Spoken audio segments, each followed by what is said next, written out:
Sueños secos, niños somos, per plateas resonat inter domus, omnis pulsus, omnis pars, Christum resonamos in omni corde sumus seco, fulgentes clare, noctem accendimus una luce rara, cum spiritu qui non discedat amorem resonamus in omni corde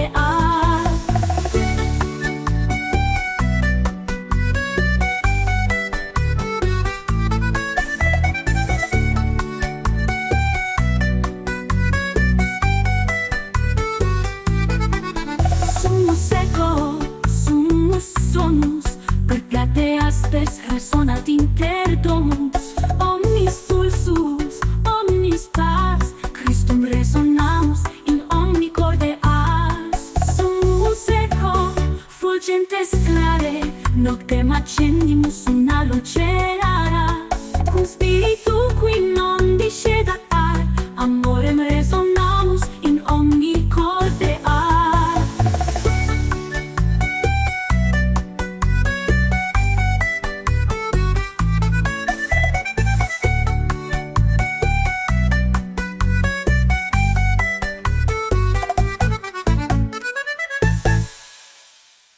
വിശുദ്ധ Ignatius of ലോയോളയുടെ Thirunal July 31, 2025.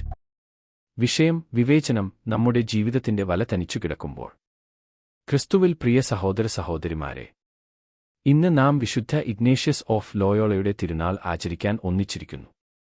ഈ ദിവ്യ പ്രസംഗത്തിന് തുടക്കം കുറിക്കട്ടെ ഒരു ചെറിയ കഥയിലൂടെ. അത് സ്പെയിനിലോ റോമിലോ നിന്നല്ല, നമ്മുടെ സ്വന്തം കേരളത്തിലെ മലബാർ തീരത്തിൽ നിന്നുള്ളതാണ്. ഒരു കാലത്ത് വേലപ്പൻ എന്നൊരു വയോധികൻ ഉണ്ടായിരുന്നു. സമുദ്രവും വലയും ആയിരുന്നു അവന്റെ ജീവിതം. ഒരിക്കൽ വലിയൊരു ചുഴലിക്കാറ്റ് വന്ന് അവന്റെ വലയും ബോട്ടും തകർന്നുപോയി. എല്ലാം നഷ്ടമായാലും അദ്ദേഹം ആത്മവിശ്വാസം വിട്ടില്ല. മറ്റന്നാൾ രാവിലെ പൊട്ടിച്ചിരിച്ച വലയുമായി വീണ്ടും കടലിലേക്ക് പോയി.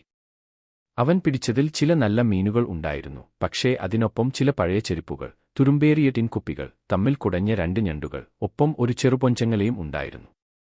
അവന്റെ വലയിൽ അകപ്പെട്ടതിൽ ചിലത് വിലപ്പെട്ടവയായിരുന്നു, ചിലത് ഉപകാരമില്ലാത്തോ, ചിലത് അപകടവും. എന്നാൽ വേലപ്പൻ ചെയ്തത് ഓരോന്നിനെയും പ്രത്യേകം പരിശോധിച്ച് എന്ത് ഉപകാരപ്രദം, എന്ത് ഉപേക്ഷിക്കേണ്ടത് എന്നതെല്ലാം വിവേചിച്ച് തീരുമാനിക്കുകയായിരുന്നു. സഹോദരങ്ങളെ, നമ്മുടെ ജീവിതവും ഈ വല പോലെയാണ്. അനുഭവങ്ങൾ, വികാരങ്ങൾ, ബന്ധങ്ങൾ, ആഗ്രഹങ്ങൾ, ഒട്ടേറെ കാര്യങ്ങൾ നമ്മുടെ ആത്മാവിന്റെ വലയിൽ പതിയുന്നു. അതിൽ എല്ലാം നമുക്ക് വേണ്ടതല്ല. കർത്താവായ ഈശോയുടെ വാക്കുകൾ കേൾക്കൂ. സ്വർഗരാജ്യം സമുദ്രത്തിൽ തള്ളുന്ന വല പോലെയാണ്. എല്ലാവിധം മത്സ്യങ്ങളും അതിൽ പതിക്കും. അതു നിറഞ്ഞാൽ അവർ അതിനെ കരയ്ക്ക് എറിഞ്ഞു നല്ലവയെ ഒതുക്കിയിടുകയും മോശവയെ പുറത്തെറിഞ്ഞുമാകും. ഈ ഉപമ നമ്മെ ആത്മീയ വിവേചനത്തിലേക്ക് ക്ഷണിക്കുന്നു. അതായത്, നമ്മുടെ ജീവിതത്തിൽ എന്താണ് ദൈവത്തോടേക്ക് നമ്മെ ആകർഷിക്കുന്നത്, എന്താണ് അകറ്റുന്നത് എന്നു തിരിച്ചറിയാനുള്ള ദിവ്യശക്തി. വിശുദ്ധ ഇഗ്നേഷ്യസ് ആത്മീയ വിവേചനത്തിന്റെ ദീപസ്തംഭം. സെന്റ് ഇഗ്നേഷ്യസ് സ്പെയിനിലെ ഒരു സൈനികനായിരുന്നു. ഒരു യുദ്ധത്തിൽ ഗുരുതരമായി കാൽ പരിക്കേറ്റ് അദ്ദേഹം കിടപ്പിലായി. ആ സമയത്താണ് അദ്ദേഹം വിശുദ്ധന്മാരുടെ ജീവിതവും ക്രിസ്തുവിന്റെ വേദപാഠങ്ങളും വായിക്കാൻ തുടങ്ങി. അപ്പോഴാണ് അദ്ദേഹത്തിന് മനസ്സിലായത്, ലോകീയത താൽക്കാലിക ഉല്ലാസം നൽകുന്നു, എന്നാൽ ദൈവത്തോടുള്ള ആഗ്രഹം ഹൃദയത്തിൽ ആഴമുള്ള സമാധാനം സൃഷ്ടിക്കുന്നു. ഈ തിരിച്ചറിവിലൂടെ അദ്ദേഹം ആത്മീയ വ്യായാമങ്ങൾ എന്ന വിശ്വസ്തമായ പാഠങ്ങൾ തയ്യാറാക്കി. ഇന്നും വിശ്വാസികൾക്ക് ആത്മപരിശോധനയ്ക്കും ദിശാനിർദ്ദേശത്തിനുമായി ഉപയോഗിക്കപ്പെടുന്നു. വിവേചനം എന്നത് മറ്റുള്ളവരെ വിധിക്കുന്നതല്ല, മറിച്ച് സ്വന്തം ഹൃദയത്തിലെ ആഗ്രഹങ്ങൾ, തീരുമാനം, ഉദ്ദേശങ്ങൾ ഇവ ദൈവത്തിന് അനുയോജ്യമാണോ എന്ന് തിരിച്ചറിയലാണ്. നമ്മുടെ വലയിൽ എന്തൊക്കെയാണ്? നമ്മുടെ ജീവിതവലയിൽ പതിയുന്നവയിൽ ദൈവത്തോടൊത്തു ചേരുന്ന ആഗ്രഹങ്ങളാണോ? ആത്മീക സമാധാനത്തിലേക്കുള്ള നിലപാടുകളാണോ?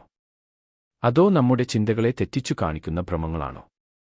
ഇന്നത്തെ ലോകത്തിൽ അവ്യക്തമായ ശബ്ദങ്ങളും അനേകം പ്രലോഭനങ്ങളും നമ്മെ കവർന്നുകൊണ്ടിരിക്കുന്നു. അതിനിടയിൽ ദൈവത്തിന്റെ ശബ്ദം മനസ്സിലാക്കാൻ നമ്മുടെ ഹൃദയം വിവേചനം അഭ്യർത്ഥിക്കുന്നു. നിങ്ങൾ ഒരു ചോദ്യം മാത്രം ചോദിച്ചാൽ മതി, ഈ തീരുമാനം ദൈവത്തിന്റെ മഹത്വത്തിനായി കൂടുതൽ നൽകുന്നോ? വിശുദ്ധ ഇഗ്നേഷ്യസ് അദ്ദേഹത്തിന്റെ ജീവിതം ഇതായിരുന്നു.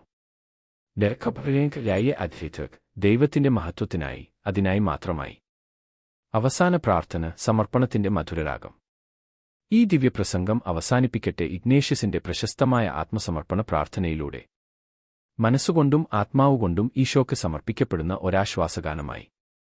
എടുക്കുക കർത്താവേ, എന്റെ സ്വാതന്ത്ര്യം, എന്റെ സ്മരണ, എന്റെ ബുദ്ധി, എന്റെ മുഴുവൻ ഇച്ഛാശക്തി. എനിക്ക് ഉള്ളതെല്ലാം നീ തന്നതാണ്. അതിനാൽ അതെല്ലാം ഞാൻ നിനക്കു തിരികെ അർപ്പിക്കുന്നു. എല്ലാം നിനക്കാണ്. അതിൽ നീ ഇഷ്ടപ്പെടുന്നത് ചെയ്യുക.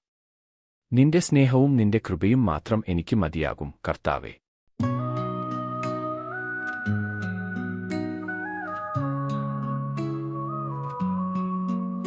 Illute crepuscoli, genufletti humilis, candela micat, spesso bresit in face dulcis. Maria, pontem inter caos manifestans, omni precaisione manus nostras, in suis manibus tenens. Vox eius expulsus, cor quod simul ferit, in vis urbis, amore eius spirat et alit. Per umbras et lumen, per dolorem ducit ite. Maria via brevissima, ad gratiam nos rapit ite.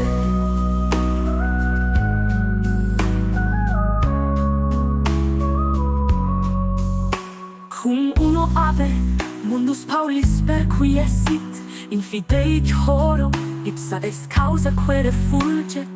Maria, simplicissima, tuttissima, via veritatis, in amplexus suo robur invenimus, in difficultatibus. Cum uno ave mundus Paulis perquiescit, in fidei choro, ipsa est causa quere fulget. Maria, simplicissima, tuttissima, via veritatis,